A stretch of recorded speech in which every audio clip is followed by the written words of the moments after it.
बच्चों की summer vacation चल रही है और बच्चों को थोड़ी थोड़ी देर बाद कुछ न कुछ खाने के लिए चाहिए ही होता है। तो ऐसे में बच्चों को क्या बनाकर दें कि जो कि बहुत ही झटपट बनकर तैयार हो जाए। सिर्फ 2 ब्रेड से ही आज की हम इस रेसिपी को बनाकर तैयार करेंगे। हेलो फ्रेंड्स, मैं हूं संगीता और स्वागत है आपका मेरे YouTube channel home style cooking में संगीता में। आज की रेसिपी बनाने के लिए हमने एक बड़े बाउल में 1 कटोरी बेसन लिया है। बेसन में हम आधा चम्मच नमक डालेंगे। नमक को आप अपने स्वाद के अनुसार कम या ज्यादा भी कर सकते हैं। आधा चम्मच मैंने इसमें लाल मिर्च पाउडर डाला है। 1 चम्मच मैंने इसमें सूखा धनिया पाउडर डाला है। इसके साथ ही 1/4 चम्मच मैंने इसमें हल्दी पाउडर डाला है। सभी बेसिक मसालों को डालने के बाद अब हम विस्कर की हेल्प से इसे अच्छे से मिक्स कर लेंगे। देखिए बिल्कुल अच्छे से मसालों को मिक्स कर लिया है। मिक्स करने के बाद 1 कटोरी ही मैंने इसके लिए पानी लिया है। थोड़ा थोड़ा पानी डालकर इसे बेसन के साथ अच्छे से मिक्स कर लेंगे। आधा कटोरी पानी मैं इसमें दोबारा से और डाल रही हूँ क्योंकि मुझे बैटर अभी बहुत ही ज्यादा गाढ़ा दिख रहा था। 1.5 कटोरी पानी के साथ मैंने इस बेसन के बैटर को बनाकर तैयार किया है। बैटर बिल्कुल तैयार हो चुका है। अब हमने इसमें चॉप किए हुए हरी धनिया डाले हैं। हरा धनिया डालकर इसे अच्छे से बेसन के साथ हमने मिक्स कर लिया। बेसन का बैटर हमारा बनकर बिल्कुल तैयार हो चुका है। अब हमने 7 से 8 बिल्कुल छोटे साइज के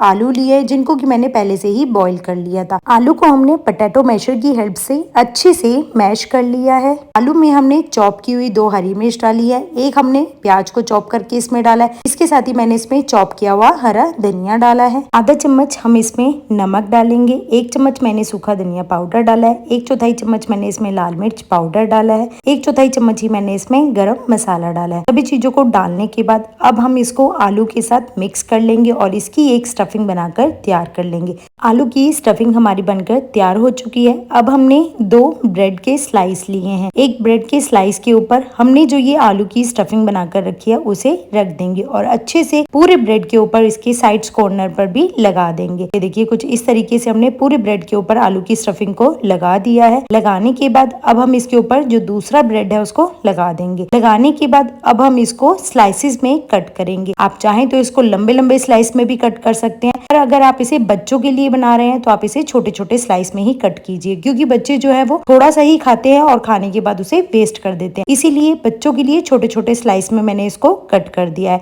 ये देखिए बिल्कुल स्क्वायर स्क्वायर पीसेस में मैंने इसको कट कर दिया है। कट करने के बाद अब हम इसके ऊपर टूथपिक लगा देंगे जिससे कि जो ये ब्रेड के स्लाइस हैं बिल्कुल भी आगे पीछे या इसमें से स्टफिंग बिल्कुल भी बाहर ना निकल पाए। सभी ब्रेड के ऊपर मैंने टूथपिक को लगा दिया है। अब हमने जो बेसन का बैटर बनाकर तैयार किया था उसमें हम ब्रेड को अच्छे से डिप कर देंगे। ये देखिए बिल्कुल अच्छे से मैंने स्पून की हेल्प से ही इसके ऊपर बेसन को लगा दिया है। इसी तरह से मैं दूसरे ब्रेड के ऊपर भी बेसन को लगा दूंगी। गैस पर हमने कढ़ाई रखी थी। कढ़ाई में मैंने ऑयल को बिल्कुल अच्छे से पहले गर्म कर लिया था। ऑयल जब मीडियम फ्लेम पर बिल्कुल अच्छे से गर्म हो जाए तब हम इसमें ब्रेड की स्लाइस को डाल देंगे। एक एक करके मैं सभी ब्रेड की स्लाइसेस को बेसन में डिप करके कढ़ाई के अंदर डाल दूंगी और सबसे पहले हम इसे बिल्कुल मीडियम फ्लेम पर सेकेंगे। मीडियम फ्लेम पर हमें इसे कम से कम 2 मिनट तक सेकना है। जब आपको लगे कि एक साइड से बिल्कुल अच्छे से सिक चुके हैं तब आप इनको पलट दीजिए। ये देखिए अभी मुझे ये दूसरी साइड से हल्के से कच्चे दिख रहे थे, इसीलिए मैंने इनको नहीं पलटा है और बिल्कुल मीडियम फ्लेम पर मैं इनको दोबारा से 1 मिनट के लिए और सेकने के लिए रख दूंगी। आप बीच बीच में इन्हें चलाते रहें जिससे कि आपस में नहीं चिपकते हैं। 3 मिनट तक मैंने इनको बिल्कुल मीडियम फ्लेम पर सेका था। मीडियम फ्लेम पर सेकने के बाद मैंने इनको पलट दिया है जिससे कि ये दूसरी साइड भी बिल्कुल अच्छे से सिक जाएंगे। पलटते पलटते दोनों साइड से ब्रेड को हमने 3 से 4 मिनट तक के लिए सेक लिया था।